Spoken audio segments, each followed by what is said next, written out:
Shalom y bienvenidos a Vía Haftaj Israel, una frase hebrea que significa amarás a Israel. Esperamos que se queden con nosotros, ya que nuestro maestro, el Dr. Baruch, nos compartirá una enseñanza expositiva de la Biblia.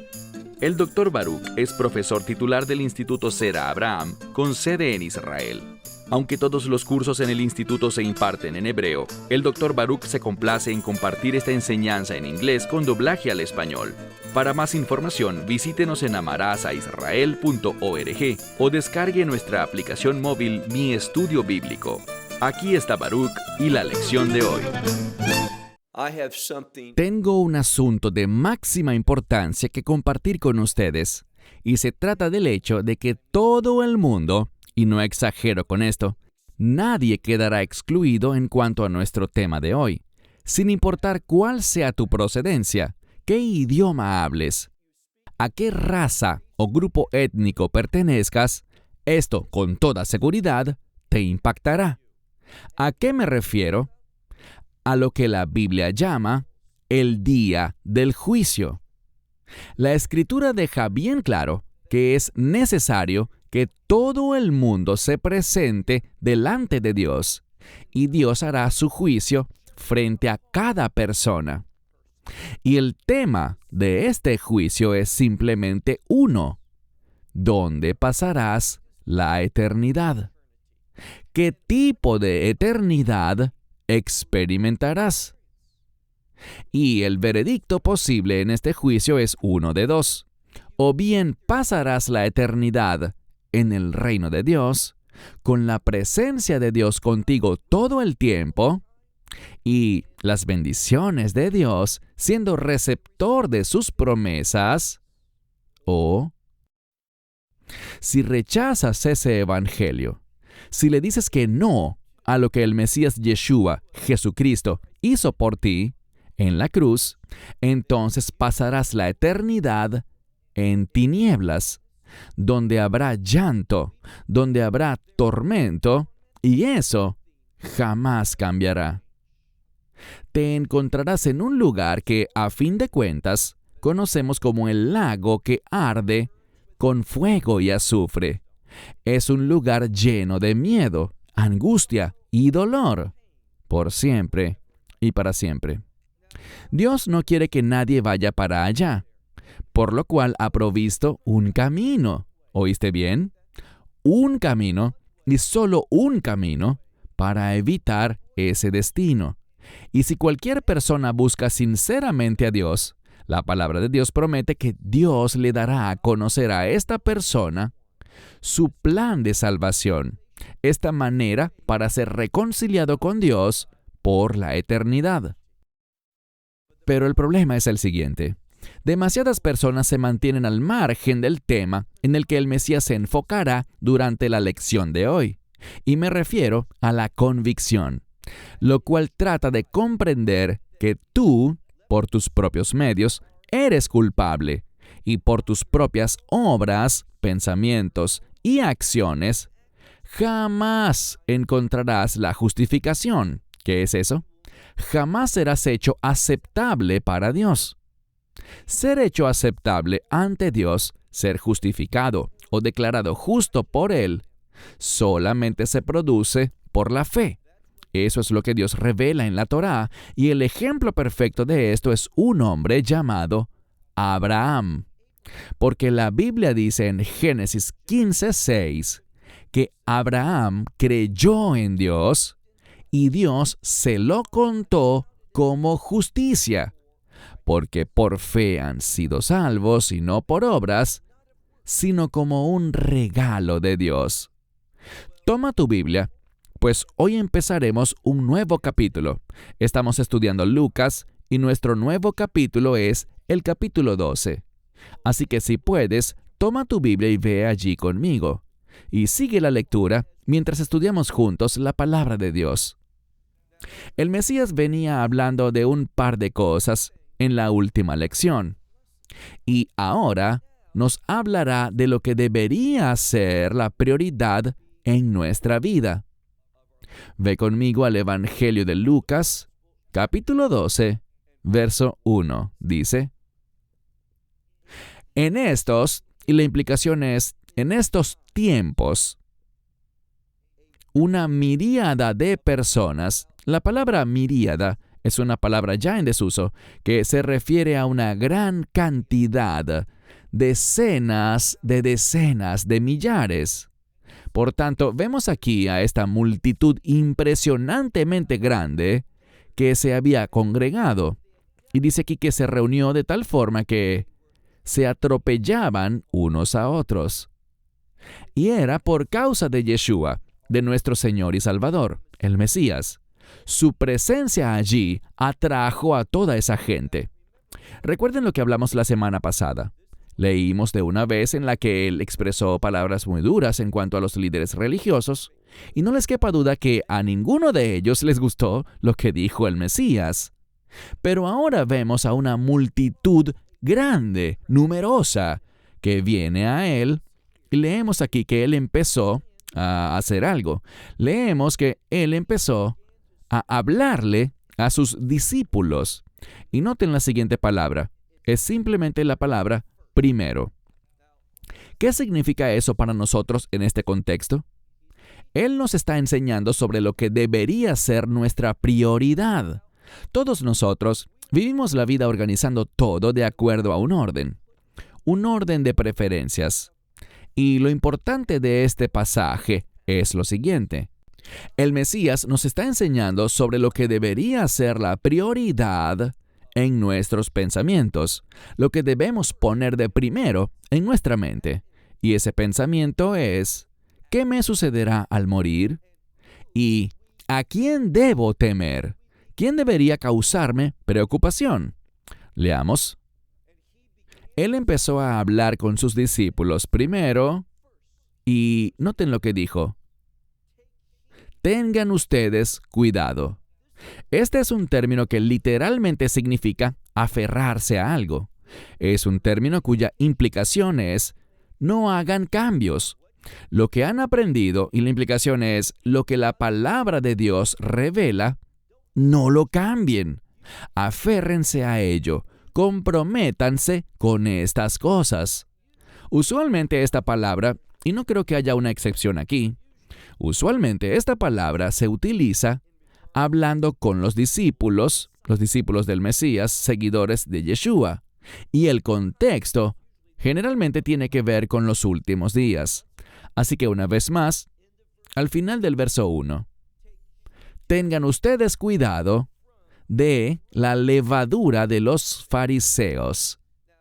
Sabemos que la levadura en la Biblia se relaciona con el pecado y es un elemento que tiende a afectar al lote completo, a la masa entera. Lo que está diciéndoles es, atención, tengan cuidado, porque hay algo muy peligroso, y lo llama aquí la levadura de los fariseos.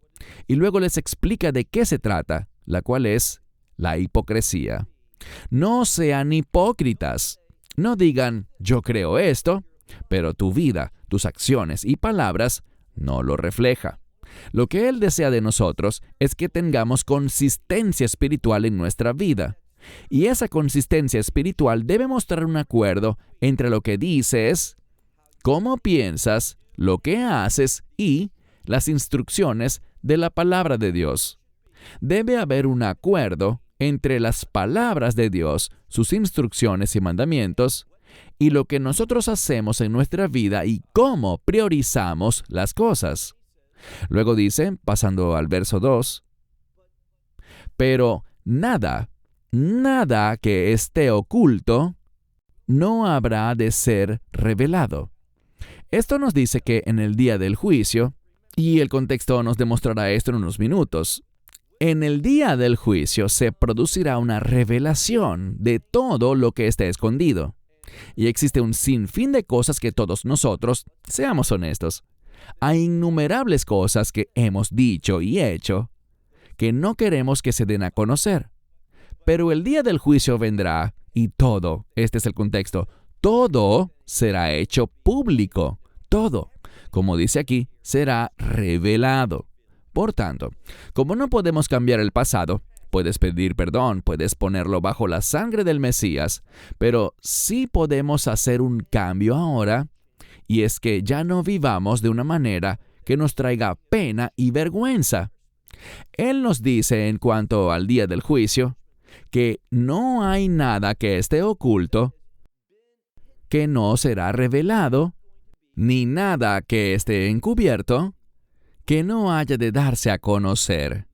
Por tanto, pasemos al verso 3, por tal razón, deberíamos responder de cierta manera, dice, por lo tanto, todo lo que habéis dicho en tinieblas. Esta frase en tinieblas es una expresión que quiere decir en privado, algo que no hacemos en público. Entonces, todo lo que habéis dicho en tinieblas, entendamos que a la luz se oirá, es decir, todos lo sabrán. Y luego dice a mitad del verso 3, y aquello que habéis hablado al oído en los aposentos internos. Bien, este término aposentos internos puede referirse a un granero o un silo, donde algunas personas entrarían buscando tener una conversación privada. Y él nos advierte que estas conversaciones que pensábamos que eran privadas, que nadie más podría escuchar, bueno, al final, todo, y quiero enfatizarlo, todo será dado a conocer. Cuando el reino de Dios comience, no habrán secretos. Todo será revelado y Dios, en su majestad, basado en su poder absoluto y en su autoridad, lo pondrá todo en orden y todo será juzgado. Es decir, si yo he hecho cosas indebidas, eso tendrá implicaciones. Habrán recompensas que nuestra fidelidad producirá, pero también nuestra desobediencia y actos de infidelidad nos restarán recompensas. Vamos a rendir cuentas, ¿qué dice la Escritura? El Mesías hablando dice, mi galardón conmigo, para pagar a cada uno conforme a sus obras. Y las obras incluyen también las palabras y pensamientos. El juicio producirá un ordenamiento completo y todo lo que hayas dicho, aún en secreto, será dado a conocer. Entonces dice, lo que habéis hablado al oído en los aposentos internos será revelado o proclamado, es una palabra que traduce mejor la idea, será proclamado sobre las azoteas. Todo será dado a conocer. Verso 4. Pero les digo a ustedes, amigos míos, Él les está hablando a sus seguidores. Ya vimos que le está diciendo esto a sus discípulos. Había una enorme multitud allí. Pero con lo que nos encontramos aquí en el pasaje que estudiamos hoy, es que está dirigiéndose en primer lugar a sus amigos. Me explico. La razón por la que está escrito así es porque nos está dando sabiduría, información, conocimiento para nuestro provecho. Entendamos que Dios quiere lo mejor para nosotros, pero debemos estar conscientes del hecho de que lo mejor de Dios para nosotros solo está en su voluntad, obedeciendo la palabra, sometiéndose a su revelación. Mira de nuevo el verso 4. Pero les digo a ustedes, amigos míos, no le tengan miedo a aquel que mata el cuerpo y después de hacerlo, no tiene, y la implicación es que ya no tiene nada más que pueda hacer. Este sujeto puede matar tu cuerpo, ponerle fin a tu vida humana, pero nada más. No hay nada más que esta persona te pueda hacer. Por tanto, dice, y es un mandamiento, no teman a tales personas. Ellos podrán matarte, pero luego no podrán hacerte más nada. Avanzando al siguiente verso, verso 5, es un término para revelar y dice, les mostraré, literalmente dice, pero les mostraré, en contraste a lo que hace la mayoría de la gente que le temen a quienes pueden tomar sus vidas, dice, pero les mostraré a quién deben temer. Teman a aquel que después de matar tiene la autoridad, después de matar tiene la autoridad para echarles en el infierno. Ahora, ¿quién tiene esa autoridad? Bueno, ningún hombre la tiene, ningún demonio, ni siquiera Satanás tiene la capacidad para después de matar a alguien, lidiar con su alma. El alma es dominio de Dios y nada más de Dios. Y es Dios basado en, oye con cuidado, basado en el Evangelio, es Dios quien determina a dónde va tu alma. Y solo hay dos opciones, como dijimos. O bien tu alma será echada al infierno, ese lugar de tormento, o tu alma será tomada y depositada en el reino. Primero en el reino del cielo, luego en el reino milenial y en última instancia, en su condición final, el eterno reino de Dios, conocido con el nombre de la Nueva Jerusalén. Solamente Dios es capaz de determinar dónde pasará tu alma la eternidad. Y es Él a quien debes temer. ¿Qué significa temer? Que solamente a Él debes dar toda prioridad, a sus palabras, instrucciones, a su revelación para la humanidad. Dice, leamos ahora el verso 6 para tener una perspectiva correcta. Dice, sí, les digo a ustedes, en realidad estamos al final del verso 5. Sí, a ustedes les digo que a y el énfasis está en la palabra que se refiere a Dios. Ustedes a es a quien deben temer. Ahora sí, verso 6. Él hace una pregunta. ¿No se venden 5 gorriones por... y la implicación es 2 monedas. Algunos lo traducen como 2 monedas de cobre. Es decir, los gorriones son muy baratos, no valen casi nada. Los gorriones eran animales que realmente costaban muy poco. Entonces, ¿qué dice sobre estas aves que no valían mucho? O mejor dicho, que no valían casi nada. Dice, con todo, ni uno de ellos está olvidado delante de Dios. Piénsalo, un pájaro sin valor, 5 gorriones que no valen casi nada. Dios no se olvida de ellos, está consciente de su existencia y los cuida. Ni siquiera uno de esos 5 es olvidado por Dios. Verso 7. Pero, con todo, y podríamos decir incluso, los cabellos de vuestras cabezas, todos están contados. Es decir, Dios sabe el número. Él ha contado cada cabello que tienes en tu cabeza.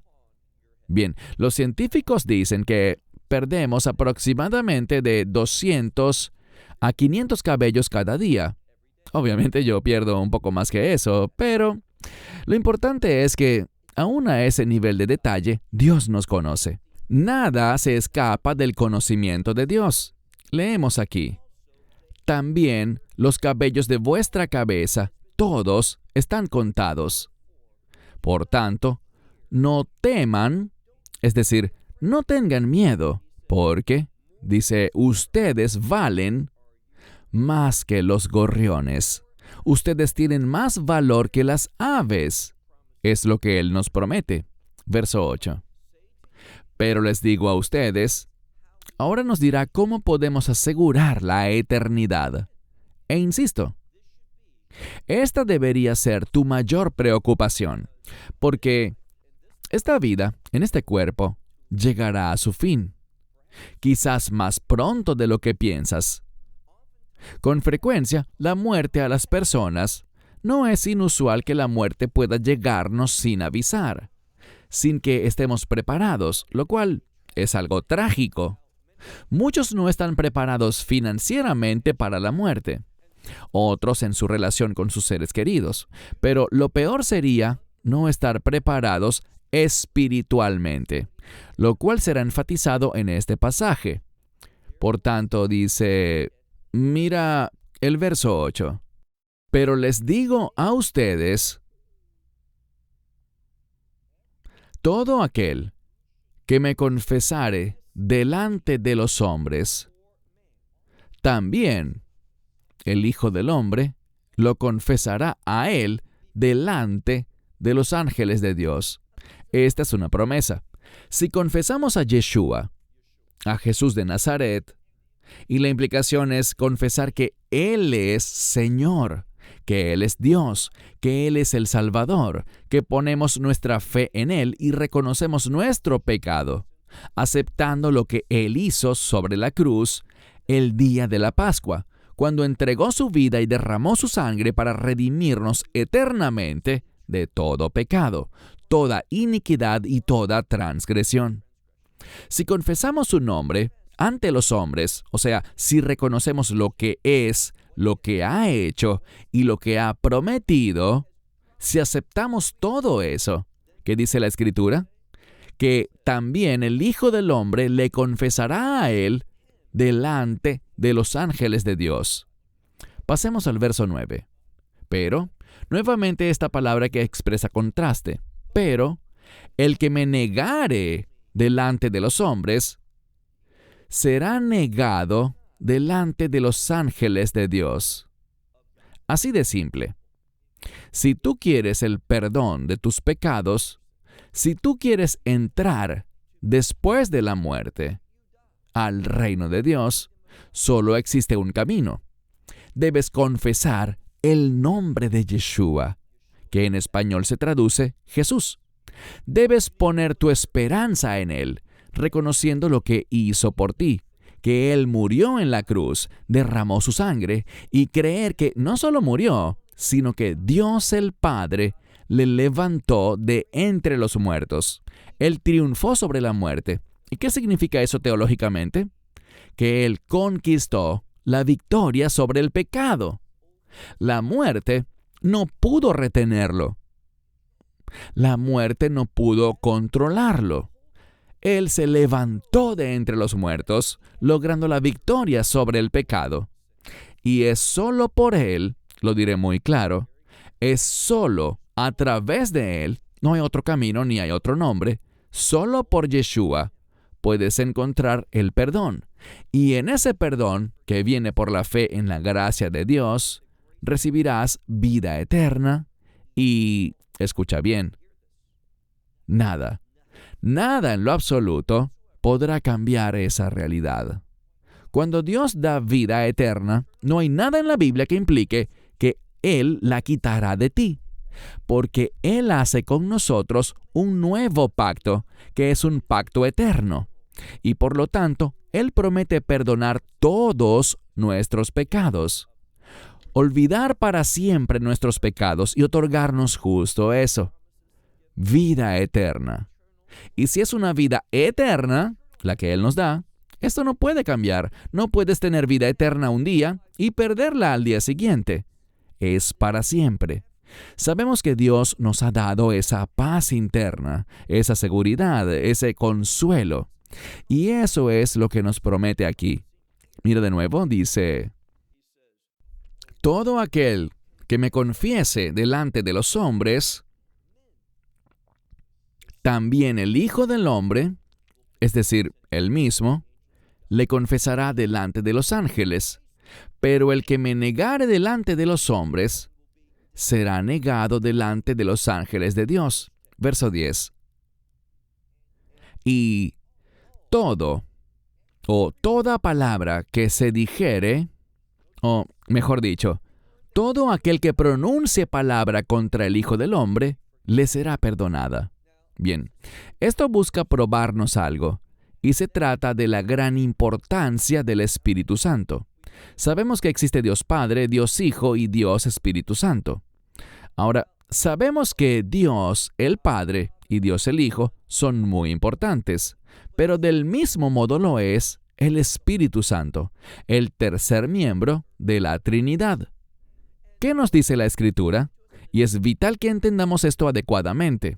Mira de nuevo el verso 10, donde dice: y todo el que hable palabra contra el Hijo del Hombre, éste será perdonado. Dice que le será perdonado, pero, es decir, en contraste con eso, contra el Espíritu Santo, el que blasfeme, este no será perdonado. ¿Oíste bien? La pregunta que debemos hacernos es, ¿qué es la blasfemia contra el Espíritu Santo? La blasfemia contra el Espíritu Santo, para algunos es algo imposible de realizar hoy en día. Tiene que ver con que el Mesías haga un milagro, y tú, estando convencido internamente de que es un milagro auténtico, que es una obra de Dios, voluntariamente se lo atribuyes a Satanás, al líder de los demonios. Bueno, ese es un grado extremo de rebeldía, y su objetivo es lo que comentamos la semana pasada: buscar que aquellos que quieran entrar al reino de Dios no logren hacerlo. Se trata de dar falso testimonio específicamente de la obra y la actividad del Espíritu Santo. Dice, pero a aquel que contra el Espíritu Santo blasfeme, no le será perdonado. Verso 11. Pero cuando suceda que les traigan delante de los que están en las sinagogas, y cuando vemos la palabra sinagoga aquí, no se refiere a un lugar judío de adoración. Sinagoga es un término griego que simplemente se refiere a un lugar de reunión. Es verdad que en Israel estos lugares se usaban para la adoración por parte de la comunidad judía, especialmente después de la caída del Imperio griego y el dominio de los romanos. Pero ese término se refiere a un lugar de reunión, es usualmente para asambleas de gobierno. Y fíjense en lo que dice: cuando los traigan ante las sinagogas, y noten, ante magistrados y autoridades, esto no habla de una sinagoga judía o de un lugar de adoración, sino de una oficina del gobierno local. Dice, no se preocupen sobre qué o cómo han de defenderse. No se preocupen por eso, ni de lo que habréis de decir. ¿Por qué? Porque, dice el verso 12, el Espíritu Santo les enseñará en ese mismo momento, me gusta esto, lo que es necesario, lo que es adecuado, lo que deben decir. Y esa es la promesa de Dios, poner en nuestra boca lo que debemos decir.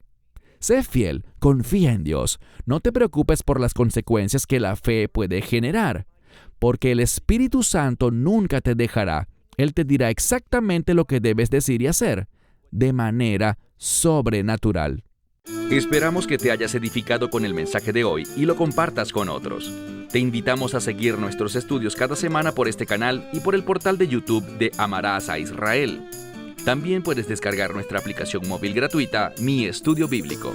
Finalmente, para obtener más información sobre nosotros, visita nuestra web amarasaisrael.org, donde encontrarás otras conferencias de Baruch en audio, video y texto. Hasta el próximo programa. Que el Señor te bendiga en Yeshua HaMashiach, Jesús el Mesías, mientras caminas con Él. Shalom desde Israel.